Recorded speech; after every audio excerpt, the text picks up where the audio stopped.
자, 여러분 오늘은 기억의 장치, 기억의 장치라는 이 제목을 가지고 함께 하나님의 말씀을 좀 나누도록 하겠습니다.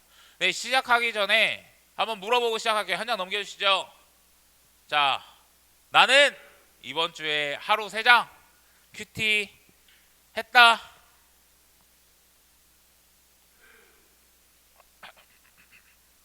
자. 그러면 따로 해서 물어볼게요. 자, 하루 3장 저는 성경 읽어봤습니다. 경민이 박수 한번 주세요. 자, 저는 큐티를 5번 했습니다. 두두둥. 4번은 했습니다. 두두둥. 3번은 했죠. 야, 김하원 박수 한번 주세요. 엎드려. 자, 오늘 다시 한번 건면할 텐데 여러분 3장 읽고 또 말씀 묵상했으면 좋겠고, 또 같은 퀴즈 하나 시작하도록 하겠습니다. 맞추시는 분에게 오늘도 선물을 드리도록 하겠습니다. 자, 나는 맞힐 수 있다면 손을 들고 발표해 주시길 부탁드리겠습니다. 자, 허강.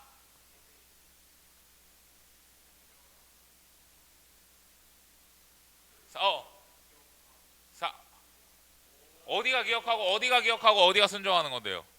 어디인데요? 아, 2번이 순종, 3번이 기억. 보여주세요. 자, 정답입니다. 박수 한번 주세요. 자, 허쉬 크림치즈 파이.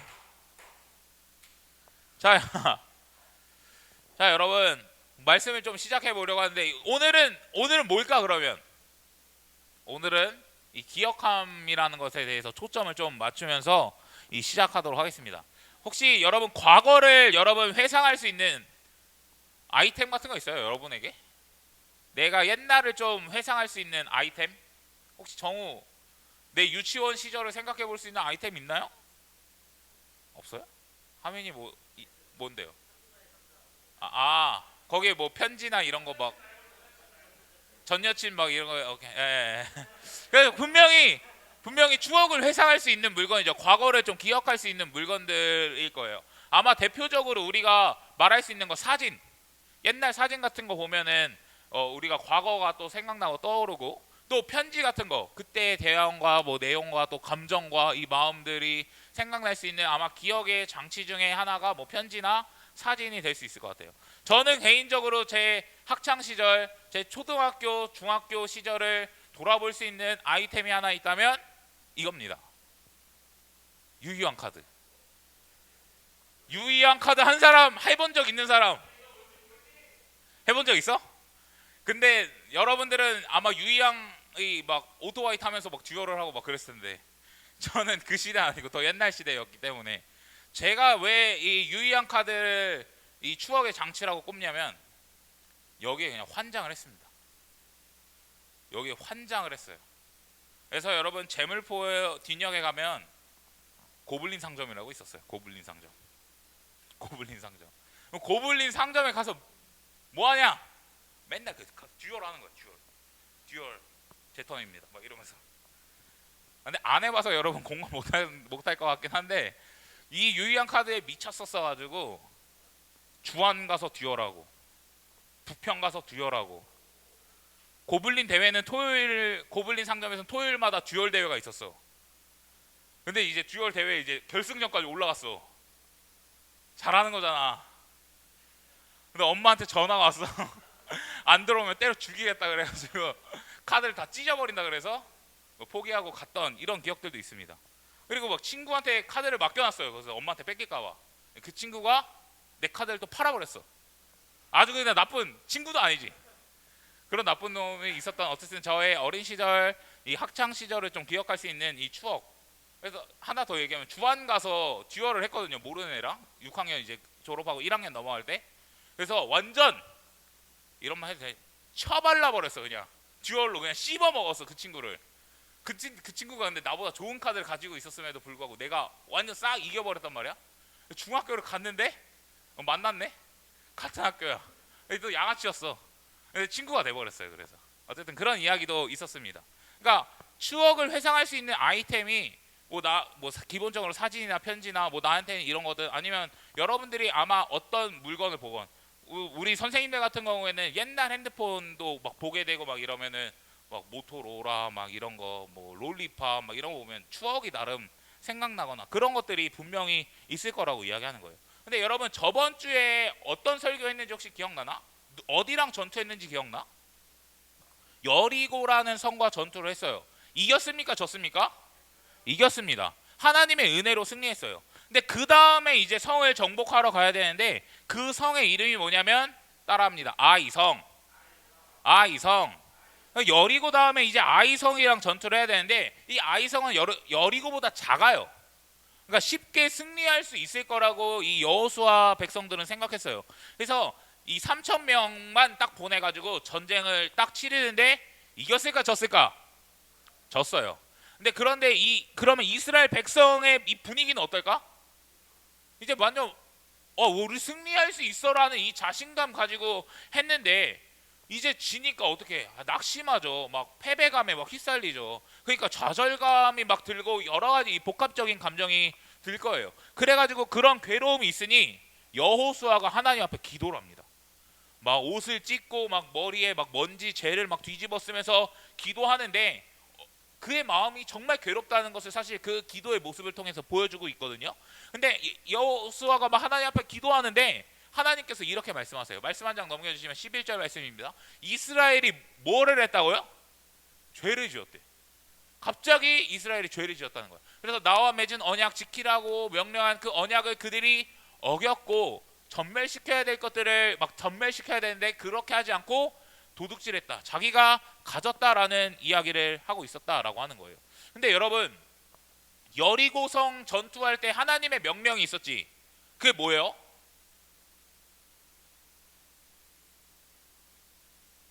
그거 맞아. 하나님의 명령이 뭐였어? 돌라 이거잖아. 그러니까 횟수만큼 돌라 이거야. 하나님의 명령을 순종해서 그리고 어떻게 했죠? 이겼다라고 하는 거예요. 그런데 하나님의 명령이 사실 돌아서 이겨라 이거 하나만이 아니었어. 또 한 가지의 명령이 사실 중간에 추가됩니다. 그 말이 무엇이냐면 6장 18절 19절 말씀인데요. 보여주시면 18절 보여주시면 자, 이 성 안에 있는 모든 것을 뭐하라 그래요? 전멸시키라 그래. 전멸시키라. 그리고 그것을 어떻게 하는 거예요? 제물을 바치는 거야. 그러니까 그런 것들을 다 죽이고 태움을 통해서 그거 자체를 하나님께 올려드리라고 이야기하는 거예요. 그래서 하나님께서 이렇게 경고하시죠. 희생제물에 손을 댔다가 스스로 파멸당하는 일이 없도록 주의해라. 그 제물을 가지면 이스라엘 지는 너희 때문에 어떻게 한다고요? 진면된다고. 그러니까 그걸 가져가면 너네가 질 거야. 그러니까 여리고 성에서의 하나님의 명령은 사실 몇 가지예요? 두 가지예요. 첫 번째, 성을 돌라. 두 번째, 진멸하라. 싹 없애는 게 하나님의 명령이었다라고 하는 거예요. 그런데 하나님께서 7장에서 뭐라고 말하죠? 너네는 죄를 지었다 안 지었다? 죄를 지었다라고 하는 거예요. 그러면 진멸하지 않고 하나님 거를 도둑질을 했다고 이야기하는 거예요. 여러분 질문 하나 할게요. 하나님께서는 싹 없애라고 했어. 싹 다 죽이라고 했어. 그러면 내가 죽이지 않았고 만약에 뭘 하나 가져갔다면 여러분 100% 순종이에요 아니에요? 100% 순종이 결코 아니라고 하는 거예요. 그러면 여러분 99%의 순종 하나 가져갔으면 99%의 순종이라고 이야기해 볼 수 있을 텐데 99%의 순종은 순종입니까 아닙니까? 99%의 순종은 순종이 아니라고 이야기하는 거예요. 여러분 다른 거 다 잘했어요. 성도 돌고 나팔도 불고 소리 지르라고 할 때 소리도 질렀고 진멸도 사실 거의 다 죽였다고 해도 무방할 정도야. 사실 그 정도면. 그럼에도 불구하고 여러분 진짜 작은 거 하나 순종하지 못했어요. 진짜 작은 거 하나 순종하지 못했어요. 그러면 여러분 순종한 거예요 안 한 거예요? 안 한 거다라고 하는 거예요. 그래서 이런 말이 있죠. 99%의 순종은 순종입니까 아닙니까? 순종이 아니라고 이야기하는 거예요. 그러면 여러분 하나님의 말씀에 100% 순종하지 못하고 하나님 거를 도둑질하니까 어떻게 되는 거예요? 이긴다 진다? 진다. 아까 진멸할 거야. 너네가 진멸될 거야 라고 말하죠. 그래서 7장 12절 말씀 보여주시면 그래서 이스라엘 자손은 원수를 대적할 수 있다 없다? 없다. 원수 앞에서 패배했다는 거예요. 왜요? 순종했다 순종하지 못했다? 순종하지 못했기 때문에 그렇습니다. 그래서 너네가 이제는 어떻게 해야 되냐면 너희들 가운데서 시켜 나 주에게 바쳐야 할 물건을 없애야 되는 거예요. 그러니까 다시 한번 회개하고 하나님 앞에 나아가는 일들이 필요하고, 그렇게 하지 않으면 내가 다시는 너와 함께 있지 않겠다고 이야기하는 거예요. 굉장히 무서운 말씀이라고 이야기하는. 그러면 여러분, 아이성 전투에서 여러분 패배한 이유는 뭐예요? 순종했다 안 했다? 순종하지 않았다. 순종하지 않았기 때문에 이 가나안 전쟁은 패배한 거예요. 여러분, 가나안 전쟁은 말했죠. 예배하는 모습이에요. 그 원리는 예배하는 모습으로 나가요. 예배함 안에서도 중요하게 강조되는 게 뭐냐면 순종함이에요. 순종함으로 나아가야 하는데 순종으로 나아가지 못하니까 패배합니다. 그리고 또 한 가지 문제가 있어요. 그것이 무엇이냐면 그 불순종은 결국에 거룩함, 성결함의 문제를 이야기한다는 거예요. 여러분, 거룩함에 대해서도 이야기했었는데 거룩함이 뭐라고 그랬죠? 구분되는 거라고 했어요. 구분되는 거. 나는 누구의 편인가? 나는 어느 편에 서고 있는가?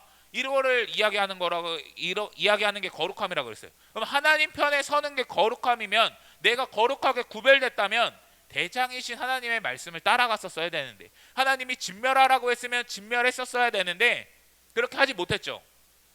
그러면 하나님 말에 따르지 않는다는 건 결국에 하나님 편에 서는 게 아니라 다른 쪽에 서게 된다라고 이야기하는 거예요. 그러니까 이 문제는 뭐냐면 순종하지 못했고 거룩하지 못했다. 두 가지 모습이 다 나타난다라고 하는 거예요. 그래서 여러분, 성경 말씀을 읽어보면 이제는 이 범죄한 사람을 찾기 위해서 이 제비뽑기 같은 이 주사위를 던집니다. 그래서 유다 지파의 아간이라는 사람이 범죄하게 됐다는 걸 알 수 있어요. 그래서 그 여리고 전쟁에서 이 시날에서 만든 아름다운 이 외투 한 벌, 그 다음에 은과 이 금덩이를 챙기는 이 범죄를 저질렀어요. 그게 이제 밝혀졌어요. 그래서 이 사람이 불순종했고 이 사람이 하나님의 말씀을 따르지 않기 때문에 이스라엘 전체가 이 시험에 들고 고난을 받게 된다라고 하는 거죠. 그래서 결국에 이 사람들은 어떻게 하냐면, 오늘 본문 말씀 읽었지만 이 아간을 처리합니다. 이 모든 것을 다 불태워요. 그의 가족들 막, 그래서 모든 죄값을 치르게 됩니다. 그리고 돌 무더기를 쌓았는데 그곳 이름을 뭐라고 할까요?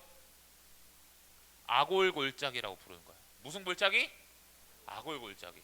한 장 넘겨주세요. 아골 골짜기. 예. 아골 골짜기라는 이것을 만들어 버리는 거예요. 돌 무더기를 쌓았어요. 그래서 아골 골짜기는 뭐가 되는 거냐면 기억의 장치가 된다라고 이야기해요. 그럼 여러분, 이스라엘 사람들은 이 아골 골짜기를 생각하면서 아간이란 사람을 생각했을까 안 했을까? 분명히 할 수밖에 없어요. 무조건 했어요. 야, 이 돌무더기, 그 사람이 불순종해서 죽은 거야. 야, 거룩함이랑 분리되고 하나님과 멀어지니까 죽은 거야라는 인식이 생겼겠죠. 그래서 이 아이성 전투 자체가 기억의 장치가 됐고, 이 아골 골짜기 자체가 기억의 장치가 되었다는 거예요. 야, 불순종하면 하나님이 우리와 함께 계시지 않아. 거룩하지 않으면 하나님이 나와 함께 계시지 않아. 하나님이 함께 하시지 않으면 우리는 가나안 땅에서 승리할 수 없어. 패배하고 넘어져. 그러니 하나님의 말씀에 순종하고 하나님 앞에 거룩하게 하나님 편에 서면서 나아가야 해라는 인식이 생겨나는 거예요. 그래서 이것들이 기억의 장치가 될 수 있다라고 하는 거예요. 그래서 이 아간의 모든 범죄의 문제들이 이제 해결되고 하나님께서 여호수아에게 말씀하세요. 뭐라고 이야기하냐면, 넘겨주시죠. 여호수아에게 이르시되 두려워하지 말고 놀라지 말라고 해요. 우리 1장에서 이 말씀 살펴봤어요. 그러니까 격려해주고 힘주는 거야. 너 이제 다시 힘내서 가라 이야기하는 거죠. 이제 군사를 거느리고, 그래서 아이성으로 가면 그 땅을 어떻게 한다 그랬죠? 다 넘겨줬어요. 여러분, 전쟁 시작했습니까? 안 했습니까? 안 했잖아요. 이제 2차전 해야 되는데, 사실 굴욕전 해야 되는데 아직 안 한 거잖아요. 그럼에도 불구하고 하나님께서는 다 넘겨줬다고 했어. 그럼 승리했어요? 안 했어요? 했어요. 안 했지만 했어요. 이미 하나님께서 승리를 보장해 주신 거예요. 그러니까 이 아이성 전투는 하나님이 일하시는 아이성 전투가 되었다 이거예요. 7장에서의 아이성 전투는 하나님이 역사하셨을까 안 하셨을까? 하지 않았어요. 하지 않았기 때문에 패배했어요. 그러나 다시 한번 순종하러 나아가고 다시 한번 거룩함으로 나아가니 어떻게 됩니까?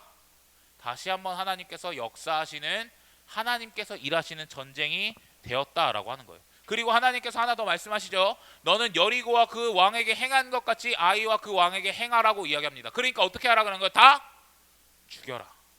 다 죽여라. 하지만 조금 달라요. 오직 거기서 탈취할 물건과 가축은 스스로 가지라고 했습니다. 그러니까 여리고 때는 싹 다 없애는 거였는데 지금은 사람은 죽이되 물건은 챙겨라 라고 이야기하면 돼요. 그러면 어떻게 하면 되는 거예요? 챙기면 됩니까? 안 됩니까? 챙겨도 된다라고 이야기하는 거예요. 그리고 마지막에 이런 말씀을 하시죠. 너는 아이성 뒤에 복병을 들지니라 하시니, 결국에 어떻게 이 군사적 작전까지도 하나님께서 알려주세요. 그러면 그 군인들을 숨겨놓으면 되는 겁니까? 안 되는 겁니까? 되는 거예요. 그 하나님의 말씀대로 하면 된다라고 이야기하는 거예요. 그러니까 여러분 다시 거룩함으로 하나님 편이 되었다면 하나님의 말씀에 순종하고 그 말씀은 따라가면 된다라고 합니다. 가져도 된다고 했으니 이제는 가져도 되는 거예요. 거기다 군인들을 숨겨놓으라고 했으니 하나님의 작전대로 순종하기만 하면 됩니다. 그래서 여러분, 우리는 이 아간의 이야기와 그리고 이 아이성 전투의 이야기를 통해 이스라엘 백성이 꼭 기억해야 할 게 있어요. 그 무엇이냐면 계속해서 반복해서 이야기했던 거예요. 거룩함으로 나아가지 않으면, 순종함으로 나아가지 않으면 우리는 패배하는구나. 이걸 기억해야 돼. 그래서 하나님께서 함께 계시는 게 결코 당연한 게 아니다. 결코 당연한 게 아니야. 그걸 깨달아야 돼요. 그리고 모든 전쟁은 하나님이 역사하시는 거다. 내가 하는 게 아니라 하나님이 역사하시는구나라는 걸 기억해야 돼요. 그래서 그들은 이 사건을 통해 분명히 고백하게 될 거예요. 아, 하나님의 은혜였구나. 아, 하나님이 우리를 인도하신 거구나. 내가 잘해서, 내가 진두지휘를 잘해서, 우리가 전쟁을 잘해서 이기는 것이 아니라 하나님의 은혜고 하나님이 베푸신 전쟁이구나 라는 것들을 우리는 꼭 기억해야 돼요. 그래서 여러분, 우리는 기억하는 게 너무나 중요하다라고 이야기하는 거예요. 아간의 사건이, 아이성 전투의 사건이 기억의 장치가 되는 거예요. 기억의 장치.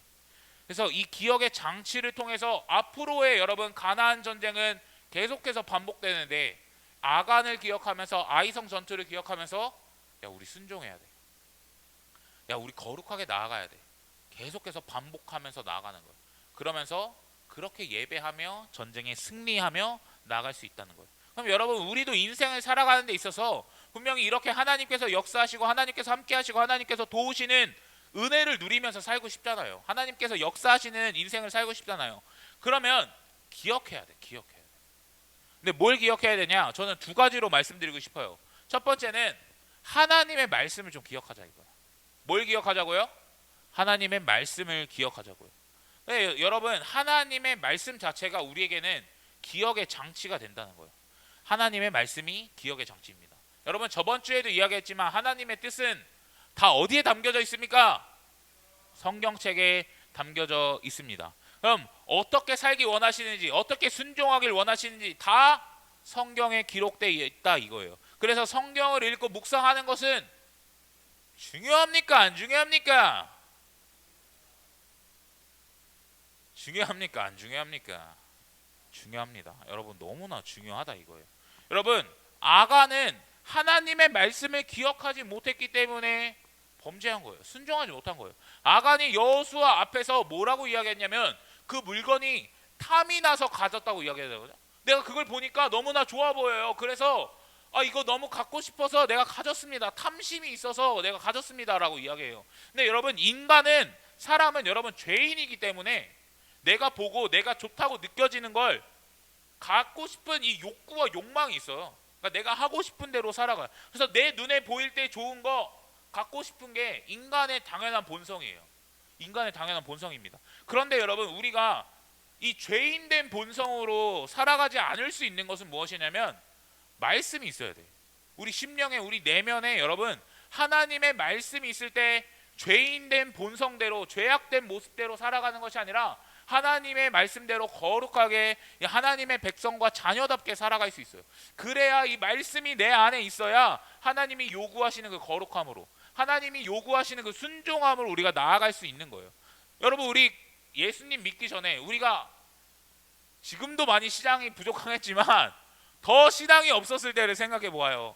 여러분, 교회 다니기 이전의 모습을 생각해 보아요. 우리는 어떻습니까? 더 본성대로 행했을 거예요. 더 내가 하고 싶은 대로, 더 내 욕구대로, 더 내가 기준이 되어서 내가 막 살았어요. 그래서 죄도 뭐고 판단도 이 내 본능대로, 내 생각대로 내가 주인이 되어서 생각할 때가 너무나 많았을 거예요. 그런데 우리가 어쨌든 날마다 교회도 나오고 막 수련회도 하고 이런 것도 저런 것도 하면서 말씀도 배우고 말씀도 듣고 기도도 하고 막 그러니까 어떻습니까? 분명히 범죄하는 영역은 있겠지만 아마 항상 내 마음대로 내 판단대로 하진 않을 거예요. 좀 더 말씀을 기억하고 말씀을 생각하는 모습들도 분명히 있고 변화된 모습들이 분명히 있었을 거라고 이야기하는 거예요. 그러니 여러분, 우리는 주님 다시 오실 때까지, 오늘 찬양, 주님 다시 오시는 그때까지 여러분 말씀을 읽고 말씀을 묵상하고 내 안에 말씀을 채워 넣으면서 내 본성대로 살아가는 것이 아니라, 내 본성대로 죄인된 모습으로 살아가는 것이 아니라 말씀대로 살아갈 수 있는 사람이 되어야 된다는 거예요. 그러니까 여러분, 성경책 봐야 됩니까 안 봐야 됩니까? 너는 왜 저쪽을 보고 다시 나를 보고 이게 봐야 됩니까 안 봐야 됩니까? 하민 씨, 봐야 됩니다. 뭐 찬양 100곡 200곡 듣는 게 중요한 게 아니에요. 여러분, 말씀을 봐야 됩니까 안 봐야 됩니까? 귓구멍에 이어폰 꽂는다고 그거 다 은혜로운 게 아닙니다. 여러분, 말씀을 꼭 보고 읽고 묵상하시는 여러분들 되셨으면 좋겠습니다. 그래서 하루 몇 장입니까? 3장. 매일 큐티 합니까 안 합니까? 오늘 꼭 결단하시기를 예수님의 이름으로 간절히 축복합니다. 여러분, 여호수아 1장은 우리에게 엄청나게 중요한 것을 말해주고 있어요. 2절의 말씀인데 큰 목소리로 파이팅 있게 같이 읽어보도록 하겠습니다. 시작! 오직 너는 크게 용기를 내어 나의 종 모세가 너에게 지시한 모든 율법을 다 지키고 오른쪽으로나 왼쪽으로나 치우치지 않도록 하여라. 그러면 내가 어디를 가든지 성공할 것이다. 이 율법책의 말씀을 늘 읽고 밤낮으로 그것을 공부하여 이 율법책에 쓰여진 대로 모든 것을 성심껏 실천하라. 그리하면 내가 가는 길이 순조로울 것이며 내가 성공할 것이다. 아멘. 아멘이십니까? 그러니까 뭐 하라고 이야기하는 거예요? 성경 읽어라, 연구해라, 묵상해라. 그러면 어떻게 된다고요? 네가 어디를 가든지 성공할 것이고 그리하면 네가 가는 길이 순조로울 것이며 내가 성공할 것이다. 할렐루야, 할렐루야. 그러니까 여러분, 말씀 읽고 묵상하고 말씀 기억하면서 살아가라고 이야기하는 거예요. 두 번째 뭐냐면 옛날을 기억하라고 이야기하는 거예요. 근데 옛날을 기억하라는 게 저는 2가지 차원으로 이야기하고 싶어요. 내가 죄인임을 기억하는 거, 그리고 두 번째는 내가 은혜를 경험했구나라는 것을 여러분 기억했으면 좋겠습니다. 그래서 여호수아서에서는 여러분 2가지의 큰 이 돌무더기를 쌓는 것들을 기록하고 있어요. 하나는 뭐냐면 오늘 배웠던 아골골짜기에 돌짝을 세운 거 있잖아, 돌무덤을 세운 거, 그거 하나랑 또 하나는 요단강 건너면서 12개의 돌을 세우는 장면이 있거든요. 그 저번에도 한번 설교했었는데 그 2가지 모습이에요. 근데 여러분, 아골골짜기, 아골의 뜻이 뭐냐면 괴로움과 근심입니다. 그러니까 이 돌을 쌓았다는 건 결국 기념하는 것인데 그들의 아픔과 괴로움을 기억하는 것이고 죄와 잘못을 기억하는 거예요. 그러니까 이걸 보면서 아, 우리 잘못했었지라는 것을 계속 생각하는 겁니다. 하나는 이 별로 뭐 2개가 티는 안 나지만 이 요단강을 건너고 나서 세운 돌들이에요. 그러니까 길갈이라는 장소에 12개의 돌을 세우거든요. 그러니까 하나는 잘못을 기억하는 거지만 하나는 하나님께서 기적적으로 우리를 여기까지 인도하셨다. 와, 우리가 은혜를 경험했다. 요단강물이 갈라지고 우리가 놀라운 하나님의 은혜를 경험해서 가나안 땅으로 들어오게 됐구나. 이것들을 고백하는 거예요. 그러니까 하나는 죄를 기억하고 또 하나는 은혜를 기억하는 장치로 2개가 사용됐다는 것을 우리는 기억해 볼 수 있어요. 그러면 여러분, 우리도 동일하게 적용해 볼 수 있죠. 옛날에 기억하라는 건 우리의 죄와 우리의 연약함과 우리의 잘못됨과 우리가 얼마나 죄인이었던 사람이라는 것을 기억해야 돼요. 아, 내가 이런 죄, 아, 내가 이런 잘못, 내가 이런 연약함이 있었는데도 불구하고 하나님께서는 나를 사랑하신다고 말씀하시는구나. 아, 하나님께서는 나를 구원하시는구나. 나를 위해 이 땅에 오시고 십자가에 못 박혀 죽으셨구나. 그 은혜를 여러분 기억할 수 있어야 돼요. 죄인을 사랑하신 하나님, 죄인을 구원하신 하나님. 그래서 앞으로는 같은 죄를 내가 반복하면 안 되겠다. 내가 이런 똑같은 죄 짓지 말아야지. 나의 인생 속에 하나님의 은혜를 기억하는 거예요. 그러면서 여러분, 아, 내가 죄인이지만 놀라운 하나님의 사랑을 경험했구나. 그 놀라운 은혜를 기억하는 거예요. 그래서 죄인임을 기억하고 은혜를 기억하라라고 이야기하는 거예요. 저는 개인적으로 여러분 이 두 가지 사건에 대해서 그럼 좀 더 구체적인 방법을 하나 이야기해 보라면 이거를 한번 이야기해 보고 싶은데, 기록하는 거예요. 기록. 일기를 쓰든 뭘 쓰든 나름의 기록을 해보라고 좀 권면해 보고 싶어요. 근데 사실 저도 조금 해보려고 하는데 사실 쉽진 않거든요. 항상 뭔가를 쓴다는 게 저한테는 좀 쉽지 않은 일이라서 쉬운 일은 아닌데, 이거를 기록해두지 않으면 다 까먹는다. 사실 내가 받았던 은혜도 사실 까먹을 때가 많아. 내가 놀라운 은혜, 크고 작음의 이 경중은 없지만 다 놀라운 하나님의 은혜인데, 정말 인상 깊은 건 기억나겠지만 정말 사소한 것들 기억나지 않아. 그리고 내가 범했던 사소한 죄들 뭐 기억하지 않는 것도 좋겠지만 어쨌든 내가 그걸 기록함으로써 아, 내가 죄인이구나, 그렇지만 은혜를 받았구나라는 걸 여러분 기록했으면 좋겠습니다. 그래서 그런 기록이 사실 할 수 있는 게, 우리 수련회 끝나면 간증문 같은 거 쓰잖아요. 제자훈련 같은 거 끝나면 간증문 같은 거 쓰잖아요. 근데 그거 왜 쓰라 그러냐면 그냥 지나가면 다 없어져. 다 없어져. 근데 내가 써놨던 걸 한 번이라도 다시 한번 여러분들 보거나 상기하게 되면, 아, 내가 그때 배웠던 거, 아, 내가 이 수련회에서 느꼈던 거, 아, 내가 그때 이 교육을 통해서 알았던 거를 다시 한번 회상할 수 있는 기회가 된다라고 하는 거예요. 그래서 우리 이 공과학 공부할 때 나눔 하잖아요. 나눔 왜 시키게? 기억하라는 거예요. 기억하라는 거예요. 아, 뭐 이렇게 적으면서 사실 하면 제일 좋지만 그걸 이야기를 꺼내고 네 입술로 이야기해보면서 말씀을 기억하고 받았던 은혜를 기억하고 내 이전의 모습과를 한번 대비해보라고 이야기하는 거예요. 그러니 여러분, 제가 추천하는 건 기록하는 거예요. 기록. 그래서 뭐 설교 노트 써라 뭐 이렇게까지는 말하지 못했지만 여러분 받은 은혜들이 있다면 한번 꼭 조금씩 기록해보는 여러분들이 되셨으면 좋겠습니다. 그래서 그 기억의 장치를 만들어가는 게 참 중요해요. 기억의 장치.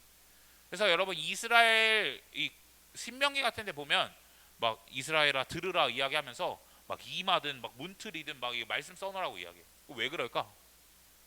기억의 장치야. 보라고. 십자가 목걸이 달고 다니는 사람 왜 달고 다닐까? 간지야? 간지는 아닐 거 아니에요.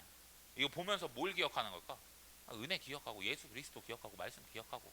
막 핸드폰 배경화면 이런 거 요즘 SNS 막 많이 올리는데 그건 왜 만들까? 그거 보면서 기억하라는 거야. 다 기억하라고. 그립톡 이 뒤에 막 요새 말씀으로 막 만들고 막 이런 거 왜 만들까? 기억하라고 만드는 거야. 그러니까 여러분, 기억의 장치를 만들어 가시는 여러분들이 되시기를 예수님의 이름으로 부탁드립니다. 아, 하나는 뭐라고? 성경.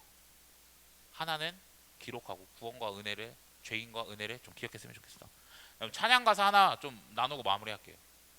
송경민의 은혜라는 찬양 압니까? 모든 것이 은혜, 이거 알죠? 이건데 여러분 가사 두 절만 좀 갖고 왔어요. 이게 원래 2절 가사 중에 하나인데 이거 먼저 볼게요. 내가 하나님의 자녀로 살며 오늘 찬양하고 예배하는 삶, 복음을 전할 수 있는 축복이 당연한 것이 아니라 은혜라고 이야기합니다. 그러니까 여러분, 이 사람은 적어도 이 가사 속에 내가 하나님의 자녀가 되었다는 것을 고백하는 거잖아요. 그럼 이 뒷면에는 뭐가 있을까? 나는 뭐였을까? 죄인이었어. 박수 한번 주세요. 여러분, 말씀 묵상하면 이 정도 인사이트는 있어야 돼. 내가 하나님의 자녀로 살게 된 게 은혜라면 그 전에 나의 죄악된 모습이 전제되어 있다는 표현이에요. 나는 구원받을 수 없는 사람이지만 하나님의 자녀가 되었다. 은혜라는 것을 고백하는 표현입니다. 그러니까 이 찬양을 고백할 때 여러분, 우리 자녀됨의 은혜, 아, 내가 죄인이었구나 하나 기억하고 은혜를 경험했구나 기억해야 돼. 내가 누려왔던 모든 것들이, 내가 지나왔던 모든 시간이, 내가 걸어왔던 모든 순간이 당연한 게 아니라 뭐라고 이야기합니까? 은혜예요. 근데 이런 관점을 보면 내가 죄인일 때, 내가 죄인일 때부터 예수를 믿기 전부터 살아오고 지금까지 걸어왔던 그 모든 시간이 다 은혜라고 이야기하는 거예요. 그럼 앞으로의 삶도 은혜일까 아닐까? 은혜예요. 그러니까 죄인이었을 때도 분명히 은혜였고 앞으로 살아가는 모든 과정도 은혜. 모든 것이 협력하여서 선을 이루는 하나님의 그 경륜 안에 이 사람의 인생이 운행되어 있고 모든 것은 주님의 은혜입니다라고 고백한다라고 이야기하는 거예요. 그러니 과거의 삶을 기억하는 것도 너무나 중요한 은혜의 포인트라고 하는 거죠. 그래서 여러분 기억의 장치가 우리 인생 속에 너무 중요해요. 날마다 기억하시고 말씀 몇 장? 윤수야 몇 장? 매일 큐티 합니까 안 합니까? 합니다. 그리고 뭐 설교 들으면 설교 아니더라도 제발 꼭 좀 이렇게 적어보세요. 도전할 수 있는 여러분들 되셨으면 좋겠습니다. 아멘이십니까?